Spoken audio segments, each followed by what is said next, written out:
everybody, and welcome to day 17 of Poems with PJ.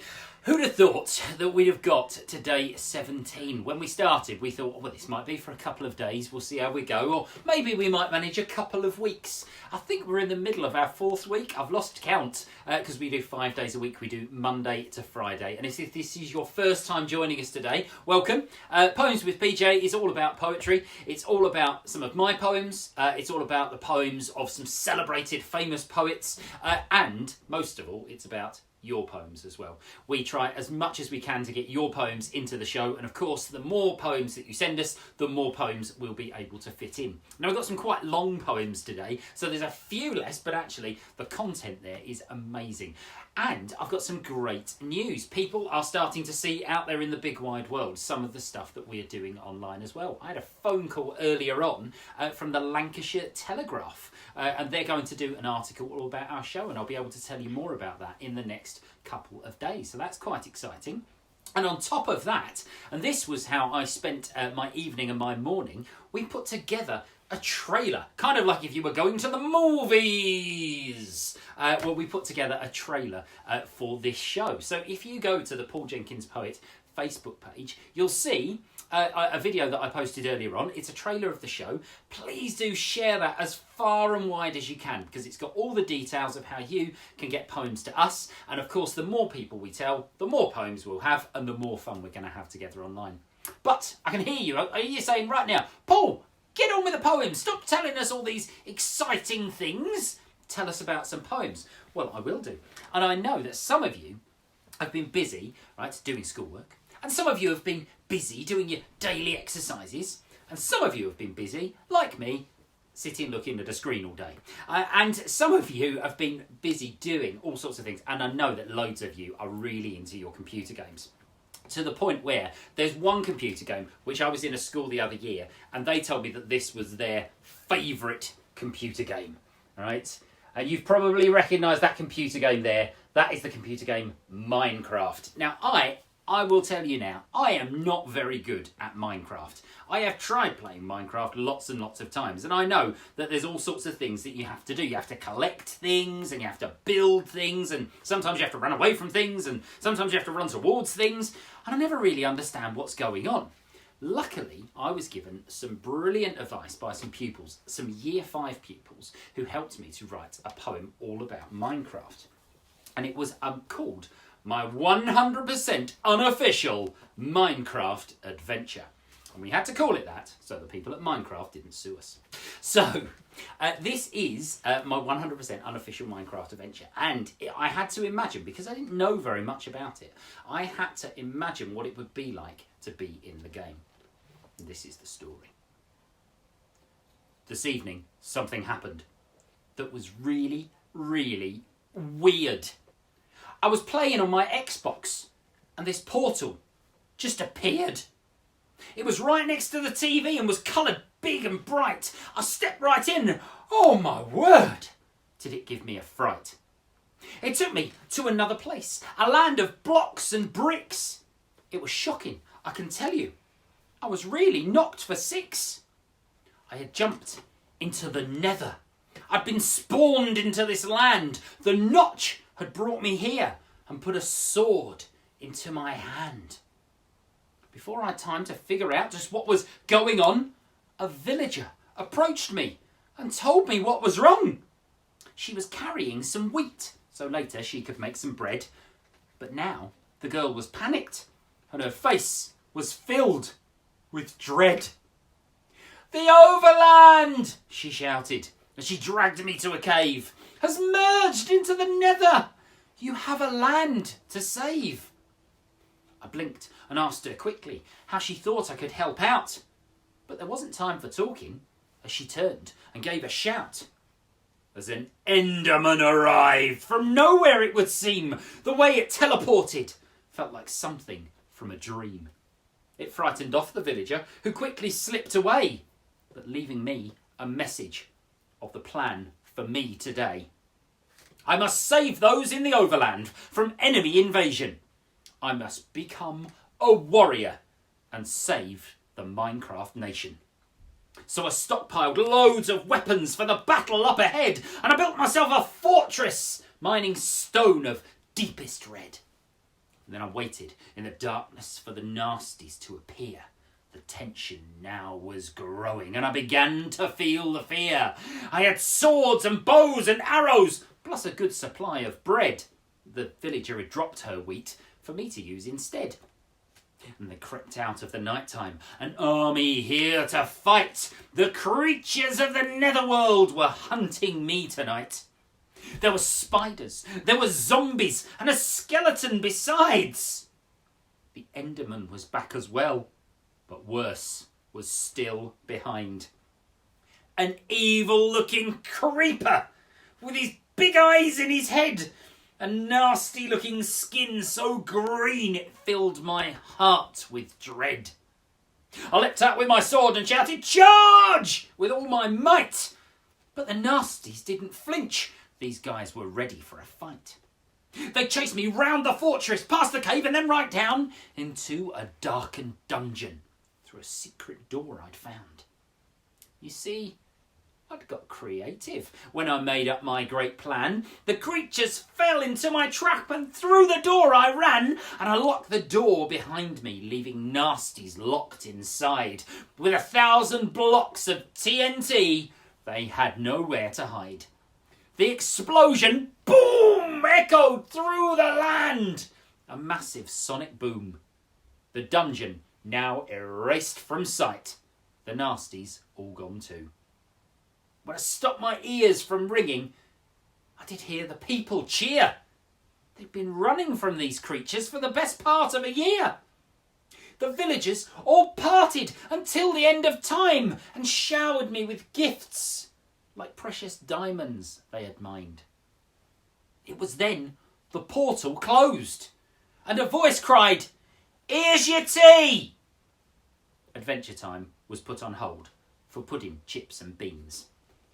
But tomorrow I just know that I must brave that portal door as those creepers keep on spawning. I must save the day once more. And I'm sure that is the kind of adventure that you've probably been on in Minecraft. I don't. When I play Minecraft, I press all the buttons and I tend to walk around in circles and go, what's this do? What's this do? And I pick things up and I put things down and I end up looking at maps and things. I never really understand what's going on. I'm no good at computer games at all, but you're probably experts on them. Maybe you could write a poem about your favourite computer game. Maybe your favourite is Fortnite, or maybe your favourite is Minecraft, or you might really like a game that's on your phone, or you might play Candy Crush all day long. I don't know. Write a poem about it and send it our way. Now, we have got a poem from a new book which I've not used so far on Poems with PJ. And I came across this one. This is called Everything All at Once, and it's by Stephen Camden.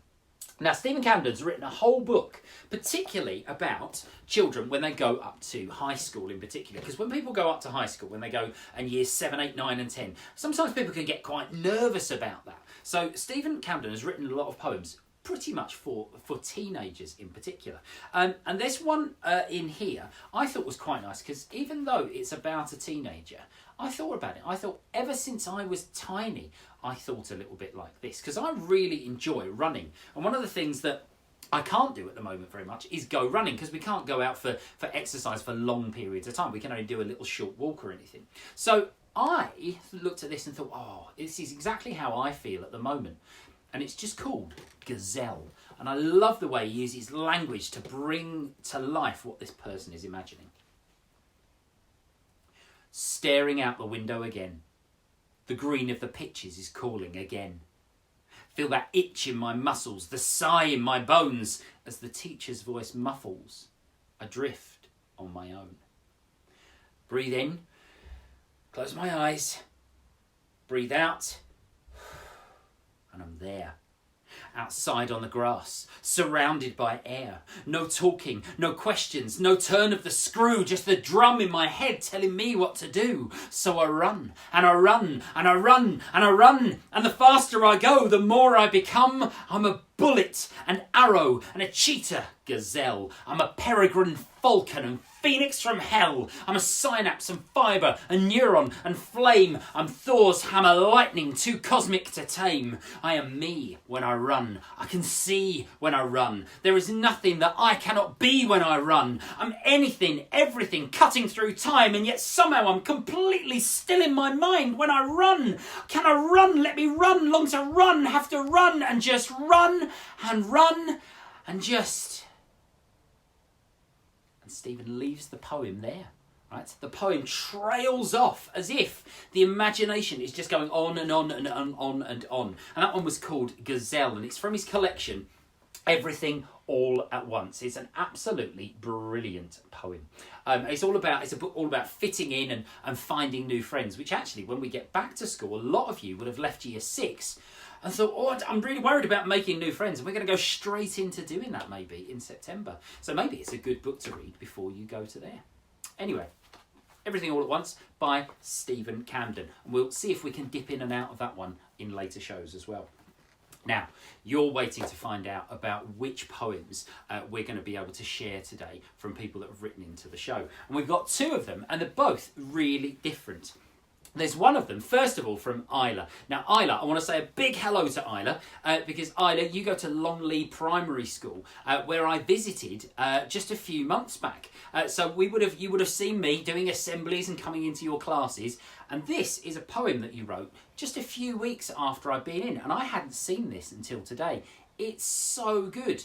Now, you wrote this poem for Internet Safety Day, which was a couple of weeks back now, and it was all about people being online, just like we were talking about our games, and I was talking about Minecraft earlier, and being safe online and making sure that you remember that you do things like keeping your passwords safe and not telling people whereabouts you live online and making sure that you're always safe and speaking to somebody that you know.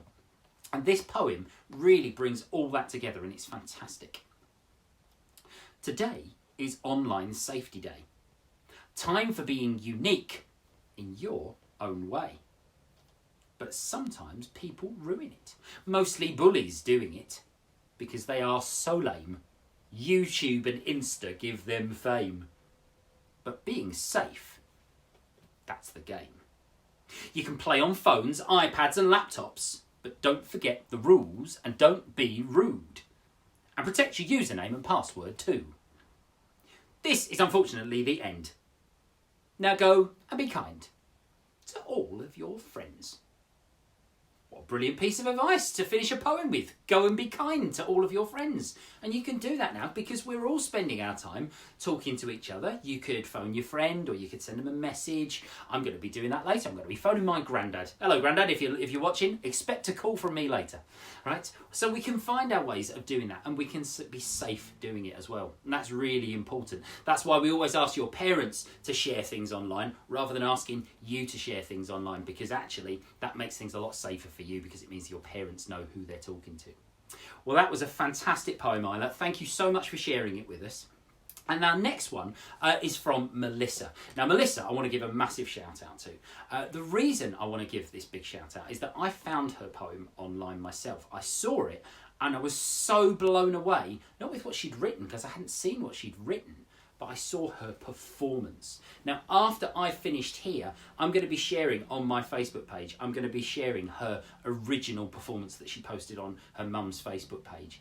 It's a brilliant performance. Before I even start, I guarantee I will not read this as well as she performed it. I've been to lots and lots of spoken word evenings and seen professional poets who have done years and years of performing, and they weren't nearly as good as this performance that I'm going to share with you later on. And it's cool. Well, it hasn't got a title, the poem, but it's about being stuck inside and about how frustrating it can be to be stuck inside. And also all these new words that they keep throwing at us that actually we didn't really know a few months ago. I've been stuck inside for 15 days, which is 360 hours. I could be out climbing towers or planting flowers, but instead I'm having showers. I'm getting tired of eating packet noodles and drawing doodles. Mum, can we adopt some poodles? I had to play dress-up dollies with my sister. I never dreamed so much of getting a blister, making cups of coffee for my mummy, just so we don't go insane. walk the dog around the block, then straight back on TikTok. Hours are wasted on my phone, sat in my room, all alone. Movie nights on Netflix. Oh, I'd much rather be doing athletics. Oh, I keep moaning and groaning while the rest of my life is downloading. How long is this going to be? It's what I'll be telling my kids when I'm 33. But when I was 14, words like isolate, quarantine, lockdown, deaths, social distancing, or phrases like stay inside, no social gatherings, wash your hands, only buy essentials, were being said by everyone. I don't understand what half of these mean. Everything happens so quickly. I'm scared, I really am. So much is different. I wish I could just wake up and it just be a nightmare. It's real life. So every single person on my street, in my town and on our planet, follow the rules. Stay safe and stay inside. I beg you. It's scary and I'm sure I'm not the only person who's nervous. But if we all stick together, we can do this. And what a positive way to finish. And she's actually put in capital letters here, we can do this. All right, and it's kind of like, yeah, we are going to do this. We'll get through it all, and it's going to be really hard. All right, but we don't worry about things that are hard. We laugh in the face of things that are hard. Yeah, we're going to get through it, and it's all going to be great. I'm going to share your version of the poem because it's far better than any reading I could ever do. And I want to give a massive round of applause from me to you for that performance because it was absolutely brilliant. It got me right there. So thank you very much. Now, you're looking behind me and I can see it's the finale, Paul. It's the last poem. You must be coming towards the end here. And yet you have still not shown us what is going to be appearing here. Well, I'm still going to keep you waiting. I'm still going to keep you hanging. Because this next story I'm going to tell you is a very sad story indeed. It's so sad. It's so sad. I can't show you in advance what it is that I'm going to put up here in a bit. Because it's a tale all about something, or rather someone. It's a tale of Billy. Now you don't know what or who Billy is at the moment. But I'm going to tell you. Tale at Billy. I'm changing my voice for no good reason. The weather were baking. It were 100 degrees. If you ventured outside, you would fall on your knees.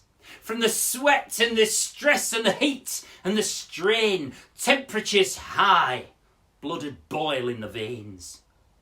If you asked a forecaster, she'd say, what you've got is an heat wave, my friend. And gosh, it is hot. But Billy were brave. And Billy were tough. He'd seen out the winter, and man, it were rough. The ice and the frost and the chills in the night. Well, he kept himself going. He were feeling all right. He could cope with the weather. Well, that's what he thought. And Billy forgot everything he were taught. The words of his mother when Billy was small. Like most young boys, he didn't hear her at all. Listen, my lad, you must not chase the sun. No tanning or bathing. My boy, you must run. Stay out of the light, or it will not end well. Listen, young Bill, to this tale I will tell. But Billy knew better, as most young things do, and out of the door, well, our Billy went through. And just minutes later, where a young man once stood, was a wet, soggy puddle. He were gone. Gone for good. And now our Billy has left us, mother feeling bereft, without her young man. And all that is left is a small splash of water that's kept in a pan. There's our Billy, she says. I'm afraid he's Snowman. You see, he's Snowman, you see? He's no man and he's Snowman. And that's why Billy couldn't go outside, because Billy was a snowman. Did you guess who it was? Did you guess why Billy couldn't go out in the heat? Billy, it was a silly thing to do. You look at it, look, you can't send a snowman out in a heat wave. He'll come out back as a puddle. And now poor Billy's mum Her poor son is in a saucepan in the kitchen. That's no good, Mr. Snowman. You should not be out in this kind of weather. Right, well, I'll tell you what, we'll keep you up here. We'll keep you inside from here on in. And of course, Mr. Snowman, Billy as he's now known, he'll end up here with all the others. Really hope you've enjoyed today's show. I've had a fantastic time talking to you again. Please do send all of your poems to pauljenkinspoet@gmail.com. And we'll try and get as many of them in the show as we can for the rest of the week. And of course, as I said at the top of the show, please could you share our trailer that we've made today. Send it far and wide. It's only about a minute long, and you can send it to Facebook and Twitter and Instagram and all the other places that you can share things. Tell your friends, tell your neighbours, tell your next door neighbours' dogs, and hopefully they'll all tune in tomorrow. Have a fantastic afternoon, everybody. We will see you very, very soon. Bye-bye.